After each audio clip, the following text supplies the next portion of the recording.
독립운동사, 일본의 제국주의적 침략과 조선의 의병항쟁, 을미의병, 을사의병, 정미의병, 일제는 대한제국을 식민지로 삼기 위해 다양한 형태의 침략을 전개해왔다. 경제적 침략, 정치적 침략을 병행하여 대한제국의 숨통을 조여왔다. 여기에 불법적으로 무력을 동원하여 대한제국의 숨통을 조여왔다. 이러한 일제의 침략에 대해 대한제국의 민중은 다양한 형태로 저항하였는데 그 중에서도 가장 직접적이고 강력한 민중의 저항은 의병활동이었다. 일제의 무력에 대항하는 민중의 움직임은 의병으로 나타났다. 이러한 무력 저항은 1895년 을미년에 처음으로 나타났다. 을미년에 일어난 항일 의병은 을미사병과 단발령에 대한 반발로 일어났다. 을미의병은 양반 유생들을 필두로 국모를 시해한 일본인들을 응징하고 양반이 가졌던 성리학적 사회 질서를 옹호하기 위해 의병을 일으켰다. 성리학에 따르면 신체발부 수지부모라 하여 머리를 짧게 자르는 것은 성리학의 도리를 저버리는 것이라 여겼기에 유생들이 반발한 것이다. 을미의병에는 동학농민운동에 참여했던 농민들이나 양반, 지주에게 속해 있던 소장농 등 사회의 다양한 계층이 의병에 참여했다. 그러나 고종이 러시아 공사관으로 파천하는 아관 파천이 일어나면서 단발령을 철회하고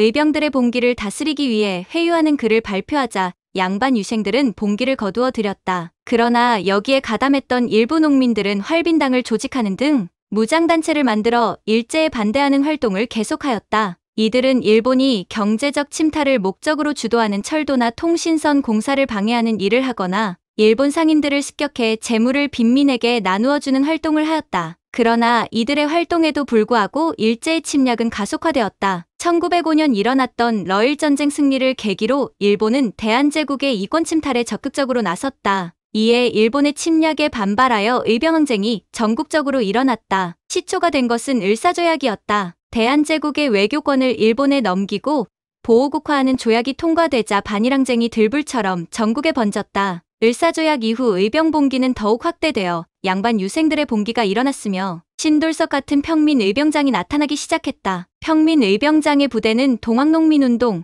활빈당 등의 투쟁활동으로 많은 전투 경험이 있었기에 일본군과 치열하게 맞설 수 있었다. 그러나 을사의병도 일본을 완전히 막지 못했다. 결국 일제는 1907년 정미칠조약으로 대한제국의 군대를 해산시켰다. 군대 해산이 발표된 날 시위대는 남대문 일대에서 일본군과 전투를 벌였다. 일본군은 기관총을 동원해 대한제국 군인들을 학살했다. 이 군대 해산을 계기로 의병활동은 전쟁의 성격을 띠기 시작했다. 남대문 전투에서 살아남은 군인이 대거 의병으로 가담하면서 무기와 전술이 획기적으로 변화하였기 때문이다. 중부와 남부 지방을 중심으로 일어나던 봉기도 전국으로 확대되고 유생이나 농민뿐 아니라 각계각층에서 의병에 가담하면서 전국적인 봉기로 번졌다. 1907년 12월 강원도 의병을 주축으로 전국의 의병부대가 양주에 집결해 서울로 진공하는 서울진공작전이 계획되었다. 그러나 이 시도는 결국 좌절되었고 천천히 의병의 열기는 사그러들었다. 그러나 호남 지방에서는 여전히 항쟁의 불씨가 남아있었다.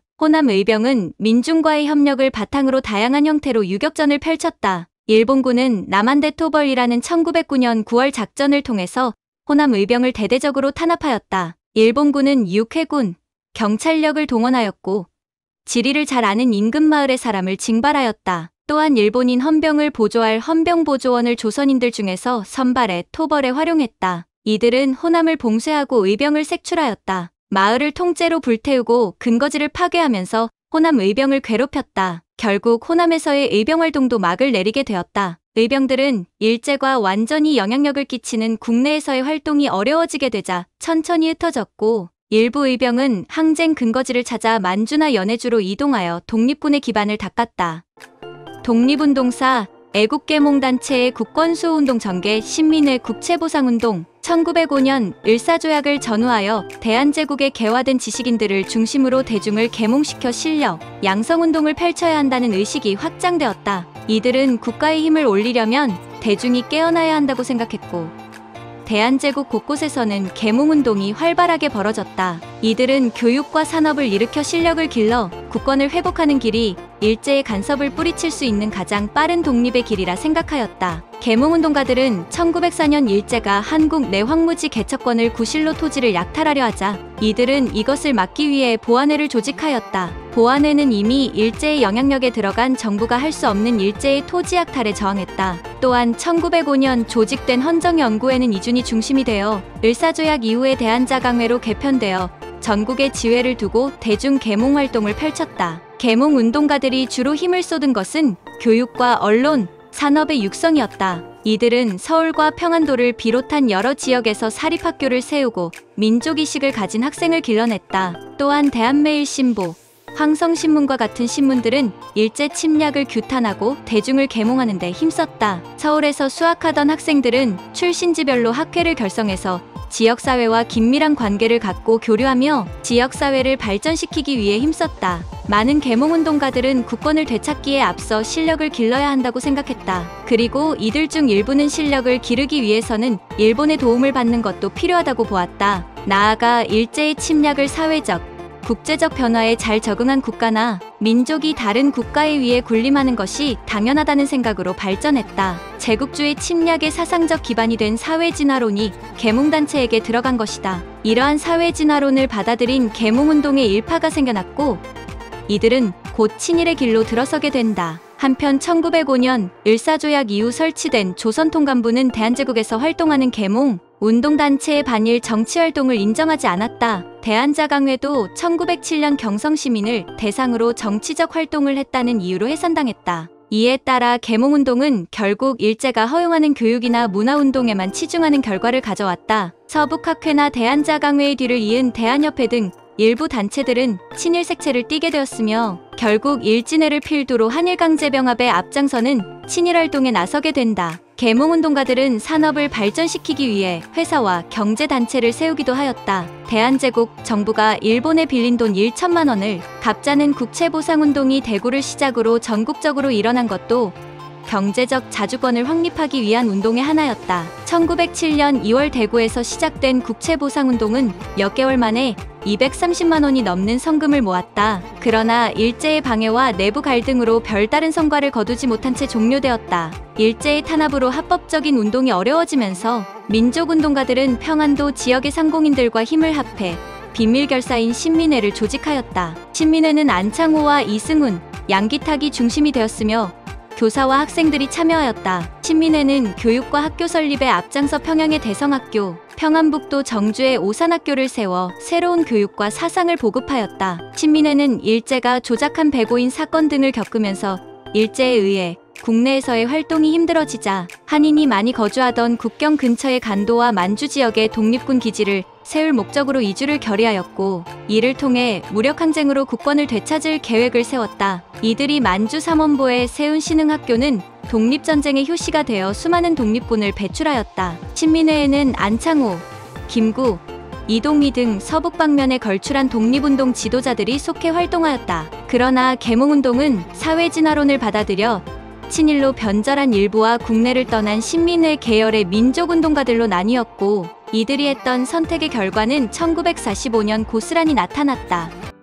독립운동사 3.1 운동의 배경과 과정, 결과 3.1운동은 1919년 3월 1일 일어난 거국적, 거족적 독립만세운동이다. 전국에서 계층을 불문하고 전개된 전 세계의 이목을 집중시킨 일대의 사건이었다. 대한의 정신과 독립에 대한 의지가 살아있음을 만방에 떨쳐보였고 그 결과 상하이에 대한민국 임시정부가 설립될 수 있었다. 나아가 일제에게 기존의 무단 통치에서 문화 통치로 통치 방법을 바꾸게 할 만큼 큰 사건이었다. 1.3.1운동의 배경 1910년 일제의 대한제국 강제병합 이후 한국의 의병과 열사들은 독립운동에 헌신하였다. 그러나 일제는 무단 통치를 표방하면서 민족적 탄압을 가했고 점차 국내에서는 독립운동이 힘들어졌다. 대한의 독립운동 지도자들은 국외에 거점을 마련하고 독립운동을 진행하였다. 또는 국내에 남아 비밀결사를 조직하고 지하에서 때를 기다렸다. 여기에는 종교, 경제단체도 포함되어 있었다. 전 국민이 독립을 열망하는 가운데 1917년 상해에서 대동단결 선언이 발표되었다. 2점 대동단결 선언의 발표 1917년 상해에서 신규식을 필두로 박은식, 신채호, 박용만, 윤세복, 조소왕, 신서구, 한진교 등 14명의 발기인이 대동단결 선언에 서명하였다. 대동단결 선언은 1910년 융유황제가 주권을 포기하였으므로 그 주권은 국민에게 양여되었다고 본다. 국민주권서를 주장하면서 일제가 국토를 강점하고 있으니 해외에 거주하는 동포가 주권을 행사하여 해외 동포가 민족대회의를 개최, 대한의 임시정부를 수립하자는 선언이었다. 대동단결 선언은 당장 임시정부를 설립하지는 못하였지만 1917년까지 다양하게 난립하던 독립운동의 이론과 노선을 결집하였고 1919년 임시정부 수립의 모체가 되었다. 나날이 높아져가는 일제 통치에 대한 불만과 독립의 열망이 선언의 형태로 터져나왔다. 3점. 무오 독립선언서의 발표. 1919년 2월 만주길림에서 국외에서 활동하는 독립운동 39명의 명의로 독립선언서가 발표되었다. 선언서는 무오년에 이루어졌다고 하여 무오독립선언으로 불린다. 1919년 김이년에 발표될 김이독립선언에 앞선 최초의 독립선언이다. 이 선언은 연해주를 비롯한 국외 독립운동가들의 뜻을 모은 선언으로 독립을 쟁취하기 위해 일본과 결사항전을 할 것을 선언했다. 대동단결 선언에 이어 무오독립선언에 이르러서는 연서자들이 중심이 되어 선언에서 그치지 않고 노령에서 대한국민회의상에서 대한민국 임시정부, 한성의 한성임시정부 등 망명정부를 수립하는 구체적 임시정부 설립행동으로 나타났다는데 그 의미가 있다. 4점. 1919년 고종의 승하와 김이독립선언서 발표. 1919년 들어 독립선언서가 발표되고 독립의 기운이 고조되는 가운데 국내에서 고종이 승하하였다. 당시 고종의 갑작스러운 승하는 일본인들이 고종을 독살했다는 소문이 돌면서 만세 시위가 확산되는데 일조하였다. 일제의 부당한 대한제국 점령과 폭력 통치에 많은 반감을 품고 있던 민중은 만세 시위의 기반이 되어주었다. 국내의 독립운동가들은 종교계 인사들이 주축이 되어 참여하였다. 천도교, 불교, 기독교 등의 인사가 모여 민족대표를 구성하였다. 천도교 대표인 손병희에 의해 주도되었으며 최남선에 의해 독립선언서가 기초되었다. 1919년 고종의 인산일인 3월 1일 경성부 태화관에 민족대표자 33인이 모여 독립선언문을 낭독하였다. 이들은 조선이 독립국임을 선언하였다. 오후 2시 태화관과 약 300m 떨어진 탑골공원에는 수많은 학생들이 모여들었다. 민족대표 33인은 없었지만 오후 3시경 보성법률상업보통학교의 강기덕, 연희전문학교의 김원벽, 한의건 등 많은 학생들이 모여들었다. 정재용이 독립선언서를 낭독하고 만세를 외치자 뒤이어 수많은 만세가 울려 퍼졌다. 직접적으로 참여하지 않던 수많은 민중이 이 만세 행렬에 참여하여 그 수는 수십만에 이르렀다. 행렬이 성안을 돌고 다시 종로로 돌아와 연설을 벌이자 일본 헌병과 김하병은 칼을 휘두르며 해산시키려 하였으나 군중은 이에 버티다가 오후 6시경에 자진해산하였다. 일제는 만세 행렬에 참여한 사람을 색출하고 투옥하였는데 그 수가 1만여 명에 이르렀다. 5점. 국내와 국외로 퍼져나간 만세 시위. 서울에서 일어난 시위 이후 전국 각지에서 만세 시위가 일어나기 시작했다. 서울에서 일어난 만세를 경험한 사람들은 자신들의 고향이나 근거지에서 새로운 만세운동을 조직하기 시작했다. 전국으로 만세 시위가 빠르게 퍼져나가자 일제는 진압은커녕 군대를 동원해 이를 폭력적으로 억압하려 했다. 그러나 이에 대항한 민중의 항쟁으로 시위의 규모는 더욱 커져나갔다. 3월 1일 당일 30 최초 사망자가 평안북도 선천과 안주에서 나타났다. 일제 경찰은 평화적 만세 시위를 진행하는 민중에게 발포했고 희생자가 나왔다. 또 다른 희생자는 평안남도에서 나왔다. 31만세 운동이 일어난 지 3일 후 평안남도 강서군 사천장에서 만세 시위가 나타났다. 약 3천여 명의 민중은 대둔군 원장리에서 강서군 사천시장 방면으로 행진하였는데 사천헌병주재소의 사토지스고로와 헌병보조원들이 시위대에 무차별 총격을 가하였다. 수십 명의 사상자가 났으며 조선인 출신 헌병보조원들도 시위대에 의해 살해되었다. 3월 28일에는 경상남도 창원에서 대규모 만세 시위가 있었다. 서울에서 시위에 참여한 변상태가 진전면,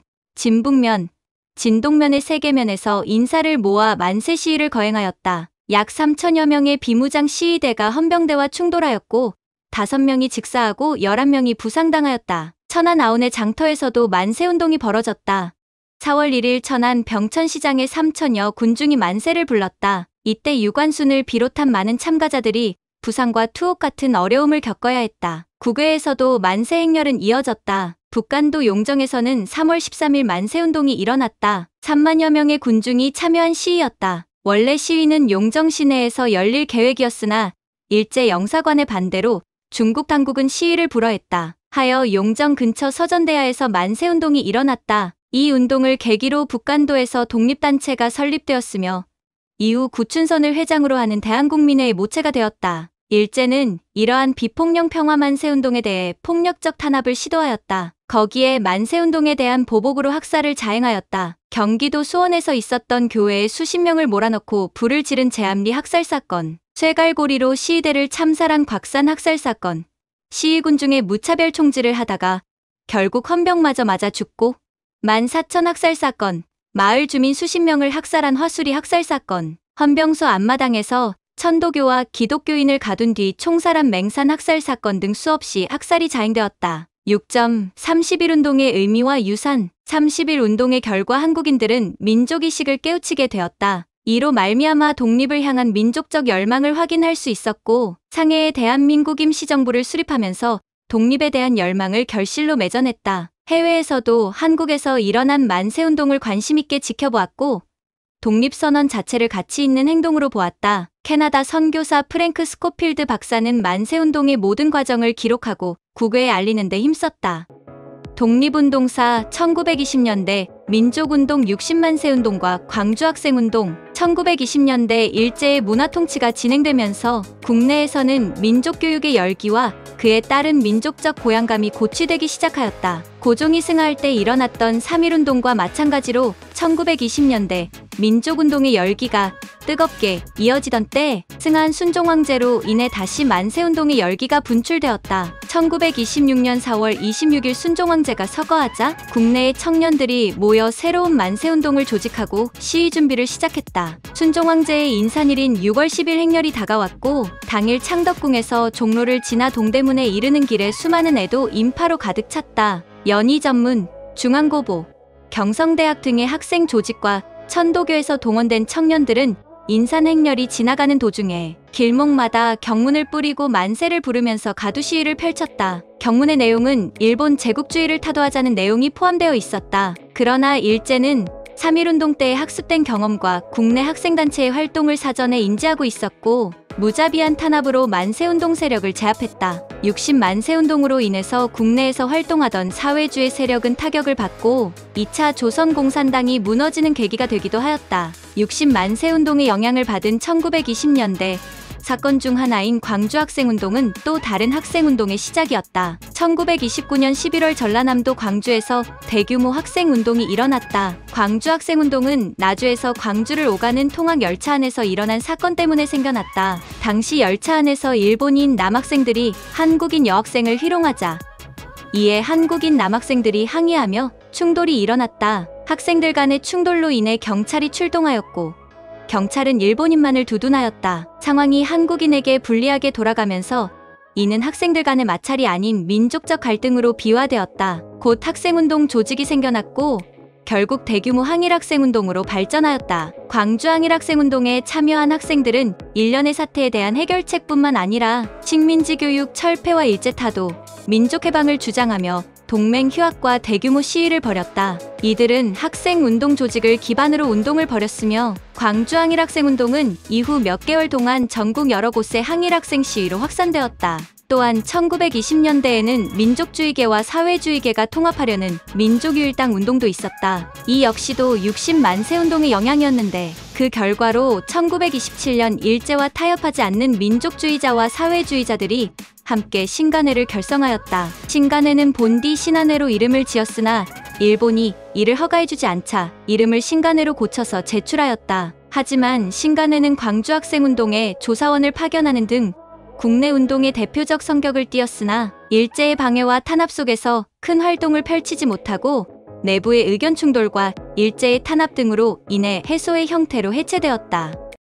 독립운동사 독립군의 항쟁과 독립전쟁, 무장항일투쟁과 삼부통합운동 1920년대 간도와 만주지방에서는 독립군 단체가 국외 지방에는 경술국치를 전후로 많은 독립지사들이 망명하여 독립군기지 건설을 추진했는데 간도와 만주도 그 지역들 중 하나였다. 이곳은 국내와 가까운 지리적 이점과 이미 한인들이 많이 건너가 살고 있다는 여건 때문에 비교적 쉽게 독립군 근거지를 구축할 수 있었다. 특히 북간도는 강 하나만 건너면 바로 국내로 진입할 수 있는 근거리였기에 이러한 독립군 근거지로서 떠올랐다. 근거지에 한인들의 사회가 구축되고 1919년 3.1운동의 영향으로 1920년대 들어 독립군 무장단체가 기하급수적으로 증가하였다. 대표적인 한인의 근거지로는 용정, 국자가, 봉오동, 하마탕, 나자고 등이 있었다. 독립군은 일제와 중국의 감시가 닿지 않는 간도와 만주에서 독립군 사관학교를 세워서 독립전쟁 지도자와 장교를 양성하였다. 신민의 계열 인사들과 연해주의 민족 지도자들이